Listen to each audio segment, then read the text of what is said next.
I'm so excited to be here. Your energy is so contagious, and so I'm feeling it, and so I'm getting all excited to do the show with you. So, yeah.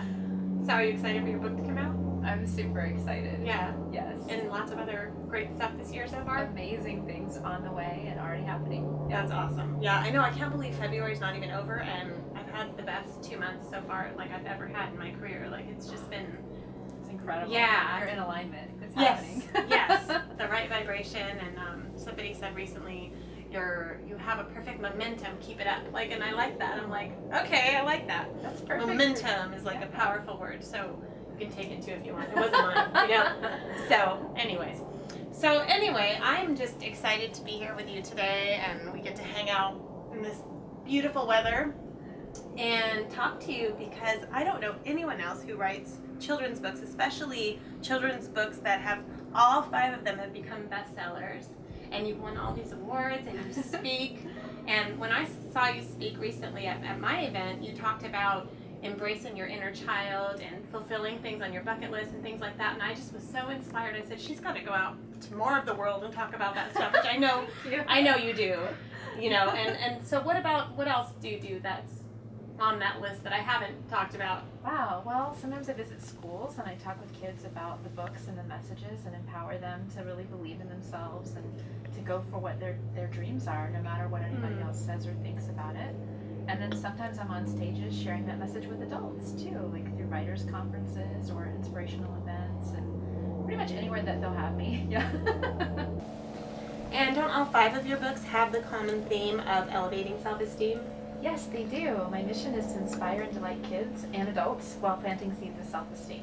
Oh, that's so important, especially nowadays. You hear so many stories of bullying and kids feeling insecure, and you're such a ray of sunshine and confidence that I'm sure just you being their example, as well as these amazing books, can really help the kids and their parents as well. And so, do you have a favorite out of all your books? I know this is the Little Seahorse. The Little Seahorse is the one coming out soon, right? That's the brand new one. Oh, that's exciting. And it already made bestseller before it's even been released, Yes. which is, I've never heard of that before. Number 1. 6 Oh my months gosh. before. That's amazing. It was incredible. Yeah. So is that your baby now, or just... I love them all. The Little Rose will always be special because it was the first one and it changed everything for me. Mm-hmm. But it put me on this path. Yes. But if I'm really honest, like the Little Seahorse is my favorite. Yeah.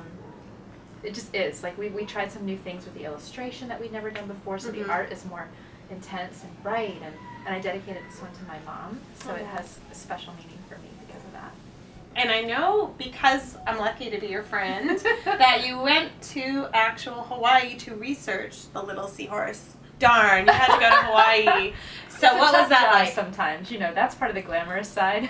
Yeah. I got to go to the Ocean Rider Seahorse Farm in Kona, and it was amazing. Like, it's the only place on earth where you can actually go and hold a seahorse. Oh. And I got to hold 2, and it was magical.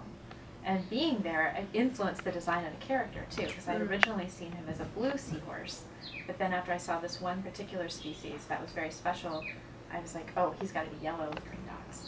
That's him. Oh, Yeah. that's so powerful and very authentic for the book. That's so amazing. And your story about how you came into writing, I know you've talked about it before, but what's kind of the basis of how this happened? How did you become a children's author? And I see you with your own TV show, and this being an animated film, and I just see all this big, huge stuff happening for you. So how did it start?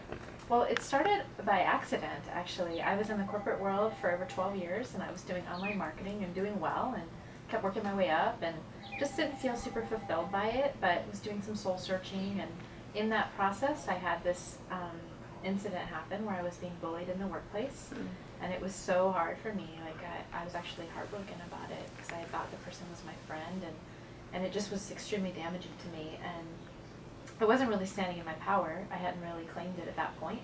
And so I was trying all these things and nothing was working, and I felt so, I just felt so like desperate to change it. I wanted to make it better, and I didn't see a way I could leave. So I was driving to work one day and I was crying, and just I had that moment of surrender where I was like, really, I would try anything. I had no ego about it anymore. And that's when this seed of an idea was planted in me about a little rose that grows up in a weed bed and thinks that she's the we. And the story wrote through me in the car. Like, I was pulling bits of paper out of my purse, and I wrote with a little mini golf pencil because it's all I had in my console. And I still have the papers, and it wrote the full story right through. You know, of course, I needed editing afterwards. Yes. But I didn't even know what it was. I was like, wow, this was a really magical experience, but I'm not sure what this is. So I just put it in a drawer for over a year, and fast forward, I'd left the company eventually, and was at a conference having random conversation, and then this woman was so interested in my writing, and I told her like about the story, and she said, I just got goosebumps. You have to do something with that because my grandchildren need that message. And that was like the spark for me. And when someone gets goosebumps, that means it's true. But you just get that. And I honored that. So when I got home, I pulled it out. I had 20 people read it. 18 of them said, I got goosebumps reading this story. Oh my God. And I thought, oh my gosh, like maybe this is a sign. Maybe I should try this. And I was like simultaneously terrified and solely excited about it. So I thought, well, why not? Why not just try to be a children's writer? Let's just do it. And so within 6 months, I had published the book. Wow. In 2 weeks, it was a #1 bestseller. Oh my gosh, that's this one? The Little Rose? Or yes, the very first one. The Little Rose. Yes. Aww. Changed the trajectory of my entire life. So in many senses, this is a symbol of being bold, getting out of your comfort zone, following your heart. Absolutely. So many things for women and for men alike as well. So that's extra powerful in this book. So I think it would be magical for anybody. Wow, I love that story. And I think that so many people have something hard happen to them like that, but they just let it get them down instead of keep searching and find, okay, what is the gift in this? And you had a huge gift. And maybe if that hadn't happened to you where you were bullied, this wouldn't have come about. And so you can go thank that person. I like to think of myself as an alchemist, right? You take the situation and you turn it to gold, like whatever that is for you. Yes. And I think we all have that ability within us. We just don't always know it in the moment. And I know you yourself are just so passionate and so full of life, and you're really big on getting out of your comfort zone and embracing things on your bucket list and really living life to the fullest. And I know recently you've checked off a few of those items. What were some of those? Well, one of the recent ones was in Miami. I was there for a book award ceremony, and I told myself, if I'm lucky enough to win, I'm going to go and I'm going to jet ski. And it's something I've always wanted to do but never done. And I went by myself, and I had a guide, and I was doing it, and I wasn't doing it very well, and I was a little bit frustrated with myself because the water kept splashing in my face. And I said, what am I doing wrong? Like, what can I do differently? I was asking for the help, and he's like, I got to be honest with you. You need to stand up, and you need to go really, really fast. Oh my God. Like, oh, that's perfect for me. Yeah. And so as soon as I did that, I had an amazing time. It was like one of the coolest things I've ever done. Oh, that's really cool. I can't wait to do it again. Yeah, and what's one that you haven't yet experienced that you want to this year? Something that I'm going to do this year that's huge for me, the biggest thing I've ever done, is I'm going to set a Guinness World Record. Woo! And I'm going to do it with something that's super fun. It's going to involve the books, it's going to involve kids, and it's going to be empowering and inspiring and show kids like you can have these crazy huge dreams and they can actually come true. Wow. And that's as much as I can share right now. Okay. Okay, but well, you'll be good. one of the first to know. Yes. And I did want to say one last thing before we go in and have dinner, that I've heard people say that you are the female Walt Disney of this generation, and I love that, and that's such an honor and a compliment, and I know that you're going to just keep living up to that and do huge things in the world, and so I just am blessed to know you, and I know a lot of other people are going to want to meet you too. So wow, thank you, Kim. Yeah.